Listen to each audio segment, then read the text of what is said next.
조선일보가 이재명 대표가 직접 대표 연임 어떤가 이렇게 직접 묻고 다닌다라는 기사를 오늘 오전 새벽 3시 43분에 써서 오전 6시 2분에 수정 기사가 나왔습니다. 실제로 뭐 합의 추대론도 거론이 좀 되고 있다고 하고요. 실제 민주당에서 당대표 연임은 95년부터 2000년 새정치국민회의 총재를 지냈던 김대중 전 대통령 이후에는 전례가 없다. 이제 이런 보도가 나와 있는데요. 관련해서 최민희 의원님이 직접 취재한 내용이 있으시다고요? 네, 우선 민주당 30년 원로인 김현 의원께서 관례와 뭐 그런 걸 좀 정리해 주시면 좀 도움이 될 것 같습니다. 30년 원로.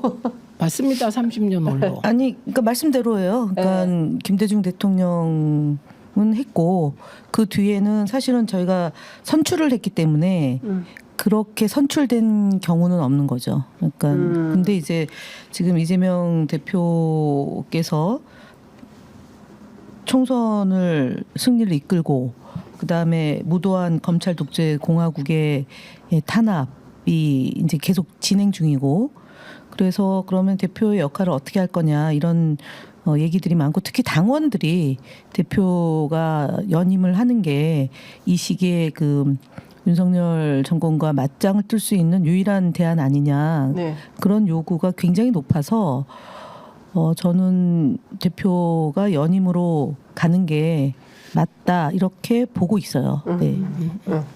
일단 이제 제가 말씀드리려고 하는 것은 제가 입장을 쭉 들어봤다는 거예요. 그게 몇 가지로 나누어지더라고요. 아, 민주당 안에서? 예, 민주당 안에. 우선 첫째는 당대표가 연임한 전례가 없다. DJ가 한 건 총재 때니까 그땐 좀 예외다. 이런 입장이 강고하게 다선 의원들 중심으로 있습니다. 이게 있고.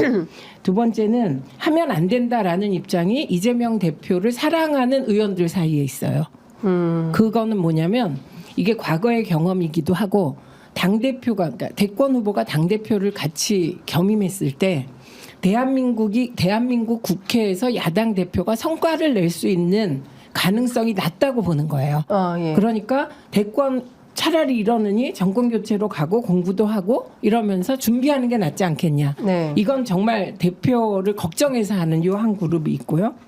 그다음에 세 번째는 이게 좀 특이한 케이스가 있던데 이게 홍익표 대표가 말을 하더라고요. 근데 그런 분이 실제로 있는데 어차피 당대표 안 해도 뒤에서 조정한다. 이재명 상황론이 나온다. 그래서 당이 잘 되면 이재명 덕분이라고 말 안 하고 언론이 이게 만약에 민주당이 앞으로 한 3, 4개월 그리고 앞으로 올해 잘못 싸우면 이재명 상황 탓이다. 그래서 어차피 대권과 멀어진다. 아무것도 안 해도. 그러니까 요게 세 번째 입장입니다. 그다음에 네 번째 입장은 전직 의원들 얘기하는 거예요. 네 번째 입장은 당원들이 저렇게 압박을 하는데 대부분의 의원들은 이상하다고 생각하는 거예요. 연임을. 그런데 침묵하고 있는 다수. 이렇게 있고 그다음에 지금 김현 의원과 이제 몇 명 그리고 저도 그런 입장인데 당원들이 원하는 데는 이유가 있는 것이다. 그래서 지금부터 이제 제가 종합해서 말씀드리면 그 당원들이 지금 이재명 당대표 연임을 원하는 이유는 복잡하게 생각하실 거 없어요. 지난 2020년 총선에서 이해찬 대표께서 180석을 얻고 그만두시고 이어받은 사람이 이낙연 대표예요. 그때 이낙연 대표가 당대표 되고 지지율이 40%가 넘어요. 그래서 그때 이분이 대권 갈 건데 당대표 하는 게 이게 문제가 되지 않아? 그랬을 때도 똑같이 이런 논란이 잠깐 있었습니다. 그런데 당대표에 나왔고 당선이 됐어요. 그런데 그 이낙연 대표가 당대표 하는 그 시기 동안 민주당이 죽도밥도 아니고 이도저도 아니고 허송세월 하다가 아무것도 못하고 정권교체 당한 요인이 된 거예요. 그러니까 이제 그때를 당원들이 떠올리면서 또 그때처럼 하면 안 된다. 그래서 이번에 공천 과정을 보니 이재명이 정말 야물게 마음 먹었고 스스로 죽을 뻔하다가 다시 돌아와서 공천 혁신을 저렇게 해내고 하는 거 보니 혁신을 확실히 할 수 있겠다. 개혁을. 그래서 이재명 대표가 그냥 당대표를 맡아서 개혁을 확실하게 하라. 이게 민심인 거예요. 당심이고. 그래서 저는 이제 요 반대하는 분들 있잖아요. 이거 좀 이상하지 않아? 그런 분들 걱정하실 거 없어요. 이렇게 하시면 돼요. 이재명 대표 아니라도 개혁을 확실하게 추진할 이 사람이 있습니다 하고 후보 내세요. 이렇게 하시면 됩니다. 그래서 그 후보가 정말 이재명 대표만큼 개혁을 낼 수 있다고 생각하면 당원들이 판단하시게 하면 됩니다. 그러니까 이걸 가지고 뭐 조선일보식으로 저 폄훼하려고 쓴 기사 아닙니까? 여기저기 묶고 다닌다는 느낌으로 입장은 표명 안 하면서 간 본다 이런 식의 느낌 준 거잖아요. 지금 간 안 보고 있고요. 이재명 대표가 이제 조선일보가 과거에 보던 일반 정치인이라고 보면 안 돼요. 그 길 쓴 기자도 생각해 보세요. 검찰발 리스크로 2년 내에 시달리고 있죠 지금. 그런데 거기서 돈 한 푼 안 나온 사람이에요. 게다가 같은 당 국회의원들의 배신으로 검찰에 의해서 구속될 뻔한 사람이잖아요. 그런데 살아 돌아왔어요. 거기서 그치질 않아요. 실제로 칼침 테러 맞고 죽을 뻔했어요. 1mm만 들어갔으면 죽는 거잖아요. 이랬다가 돌아와서 공천혁신을 하는데 저 깜짝 놀랐어요. 그냥 밀고 나가는 그 힘 때문에. 그래서 저거는 그냥 진짜 사직생의 각오 아니면 못하는 거다. 그러니까 이런 사람을 과거 문법으로 흔들어봤자 소용없다. 통하지도 않는다. 이 말씀 드립니다. 네.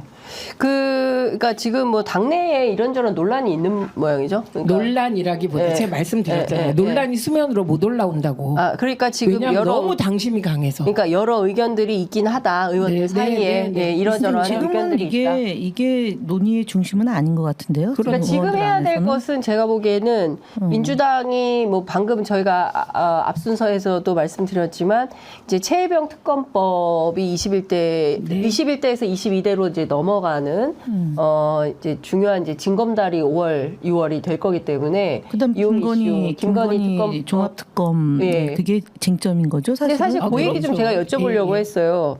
그 김건희 여사가 142일째 지금 잠행 중인데 어린이날 행사에 이제 윤석열 대통령만 나오고 저 김건희 여사는 불참했습니다.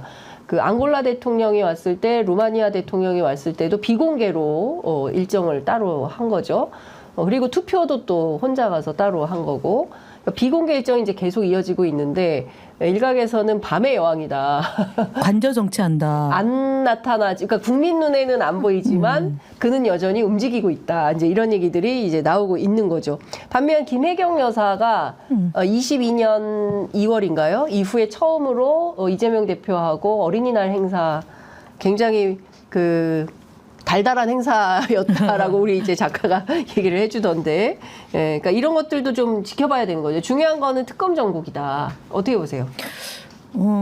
이제 김건희 국정운영 동반자가 나타나지 않은 것은 철저히 기획 하에 진행되는 거잖아요. 그러니까 감춰짐으로 인해서 여론이 악화되는 것을 막고 본인의 범죄를 그 여론의 중심에 놓지 않으려고 하는 기획인 거고, 김혜경 사모의 경우는 굉장히 그 정말 억울하고 고통스러운 시간을 보냈던 거잖아요. 어느 대통령 부부를 이렇게 2년 넘도록 정말 말도 안 되는 건으로 괴롭힌 전례는 없는 거예요. 진짜 역사적으로도 없고 정말 대한민국 정치가 앞으로 가야 되는데 후진적으로 가는 일이 지금 윤석열 검찰 독재 공화국에서 벌어진 일인데, 제가 그 어저께 5월 5일 날 행사를 이제 유튜브로 생중계가 돼서 4시간 가까이 그걸 같이 봤거든요. 그래서 참 감사하다는 마음이 좀 들었어요. 잘 버텨주고 그리고 특히 어린이날에 이제 부부가 같이 동행한 거는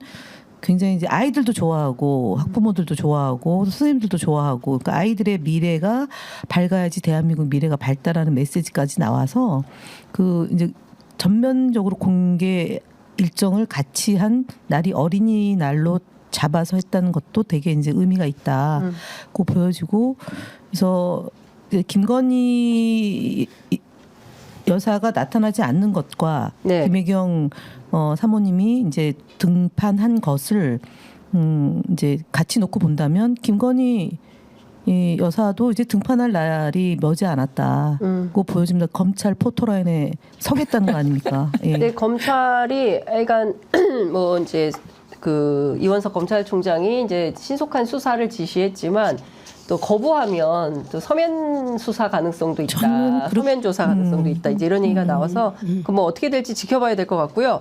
이것 좀 여쭤보겠습니다. 본격적으로 좀 미디어 얘기를 해야 될 것 같은데, 네, 좀 하시겠어요? 네, 디올백. 네. 일단 그 김혜경 여사의 행보에 대해서는 사실 총선 때 열심히 지역에서 선거운동했습니다. 네. 재판 받으러 나가는 이재명 대표가 제대로 선거운동을 못하고 전국으로 뛰어다니기 때문에 개항해서 열심히 했고 그게 다 유튜브를 통해서 공개가 됐어요. 네, 그러니까 공개 행보를 뭐라고 얘기하는지 모르겠지만 후보와 공식 일정을 같이 하는 걸 공개 행보라고 한다면 협의적이지만 실제로 공개 행보를 많이 했다. 그래서 이것도 역시 조선일보인데 이 제목이 틀린 것이다. 내용도 틀리고 제목도 내용도 틀리고. 틀린 것이다. 이거부터 지적을 드리고요. 저는 갑자기 검찰이 디올백 수사를 들고 나온 것은 이제 두 가지 시각으로 볼 것 같아요. 제 평론가들이라는 게 뻔하거든요. 내구조가 하나는 검찰이 살라고 지금 이제 거리두기를 시작했다 이렇게 볼 것 같아. 이건 좀 무리라고 보고 이 디올백 수사는 제가 전설의 고향 엄청 재밌게 보거든요. 늘 봐요. 전설의 고향에서 전설의 고향 요새도 해요?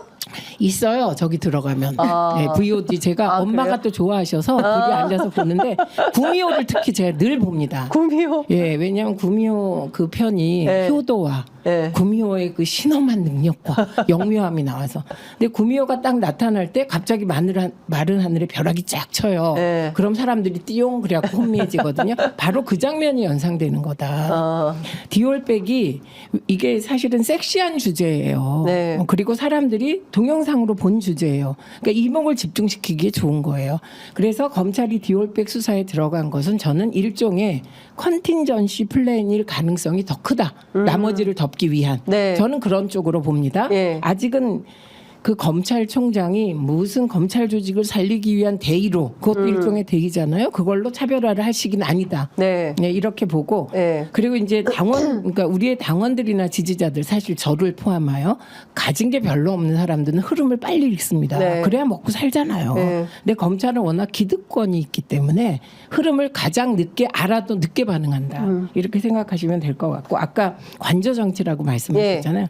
이것도 짚어야 될 대목이 있어요. 뭐냐면 정치권에서 혹은 과거 청와대에서 유명한 단어는 관저 정치가 아니에요. 백엔머리 송사예요. 이건 무슨 얘기예요? 그래서 아까 밤의 여왕이다 뭐 이런 얘기가 나오던데 백엔머리 송사. 그래서 이게 이제 부부지간에 그러니까 그게 대통령이던 권력자들도 가장 영향을 많이 받는 건 아내다 이런 얘기를 백엔머리 송사라고 얘기를 했거든요. 그런데 이게 좀 아까 김현 당선자께서 말씀하셨잖아요. 관저 정치라고. 이거는 그 단계를 뛰어넘은 직접적 지휘자로 본 거잖아요. 그래서 저는 이 디올백 수사부터 검찰이 시작하는 이 모든 것이 그 관저 정치. V1, V2가 누군지 모르겠지만 그 V1의 연막탄이다. 디올백 수사가. 저는 그렇게 본다는 거죠. 근데 경우에 따라서 그럴 수도 있을 것 같아요.